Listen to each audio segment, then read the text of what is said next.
veteran who will protect his children at any cost.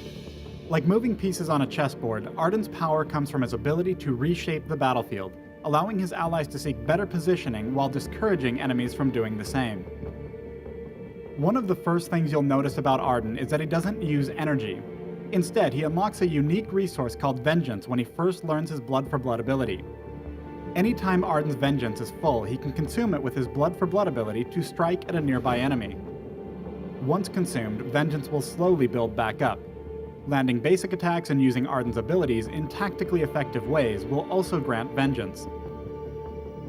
Ardan's heroic perk, Julia's Gift, allows him to recover some health every time he takes damage. This heal is equal to a small percentage of his missing health, meaning he'll recover more when he's closer to death. However, this healing has limits. Ardan can never recover as much health as the damage he took from a given attack. Ardan can use Vanguard to dash to the defense of an ally, granting them a barrier and a brief burst of movement speed. During this time, Ardan gains Vengeance anytime this ally is attacked.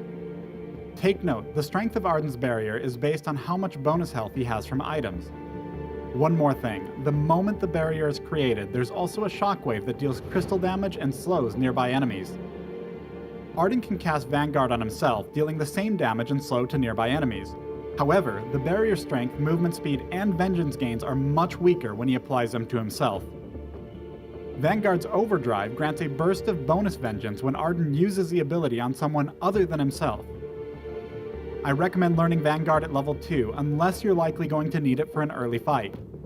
After this, upgrade Vanguard first and take its Overdrive if you're playing Ardan as a Protector. Ardan's Blood for Blood consumes his Vengeance to deliver a devastating punch to a nearby enemy. This is treated as both a basic attack and an ability, allowing it to deal both weapon damage and crystal damage. Like basic attacks, the weapon damage from Blood for Blood can critically strike and apply weapon effects. Blood for Blood's Overdrive grants a significant increase to the final weapon and crystal damage dealt by the ability. In most cases, I recommend learning Blood for Blood at level 1. I recommend upgrading Blood for Blood first if you're playing Ardan as a warrior. Ardan's ultimate allows him to literally throw down the gauntlet. After slamming down on a nearby location, he gains full Vengeance and projects a large perimeter that can trap enemies on either side. When the perimeter first forms, it will knock enemies away from the edges. After this, the walls will remain for several seconds. Enemies who cross the perimeter through any means will be stunned and take crystal damage. After being stunned, enemies have a small grace period where they can move freely between either side. However, enemies can be stunned more than once if they cross the perimeter again. Each successful stun grants Ardan bonus Vengeance. If Ardan leaves or is forced out of his own gauntlet, the perimeter is instantly destroyed. I recommend learning and upgrading Gauntlet whenever it's available. Each rank dramatically increases the duration of the ultimate while also reducing its cooldown, so only take both overdrives if you're sure that you prefer your damage output over the increased utility of the Gauntlet.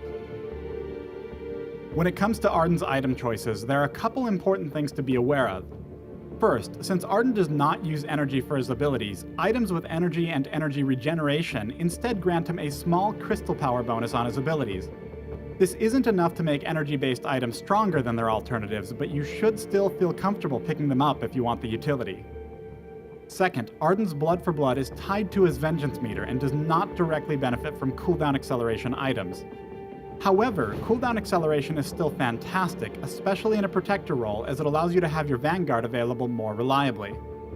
Alright, let's talk about items that complement Ardan's Protector role. I recommend starting your build with an Iron Guard, then picking up an Oak Heart as soon as you can.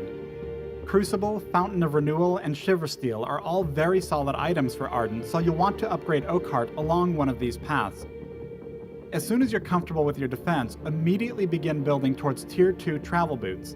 These will allow better tactical plays and let you reach your allies more quickly from other areas on the map. At this point, I strongly recommend picking up at least 1 or 2 items from the offensive trees.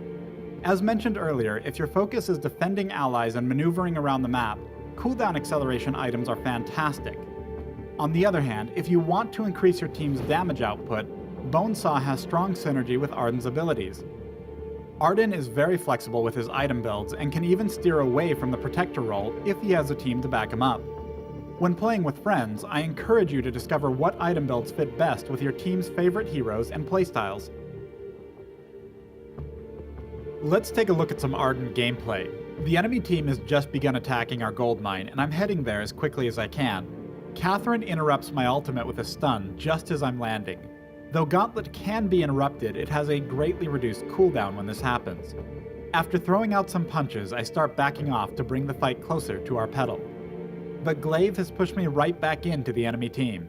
By using Vanguard on myself, I'm able to damage and slow the entire enemy team and refresh my Blood for Blood cooldown quickly. But this was too aggressive. With Crucible, I'll just barely manage to make it back to my team. Seeing an opportunity, I turn around to help finish off the enemy Glaive. When playing Ardan, it's almost always a good idea to use Blood for Blood any time it won't get you killed. Also, being willing to stick around and attempt plays at low health is risky, but Ardan's mobility and healing makes him well suited to this. Giving my ultimate another shot, we're able to swarm over the Catherine hiding in the brush. As my Vanguard comes off cooldown, I'm about to make a mistake by using it on myself. If I were to use Vanguard on Jewel, the overdrive will give me enough vengeance to quickly land another Blood for Blood on the enemy petal. Jewel barely makes it out alive, but the two petals engage each other, resulting in 2 dead petals and a victory in this teamfight.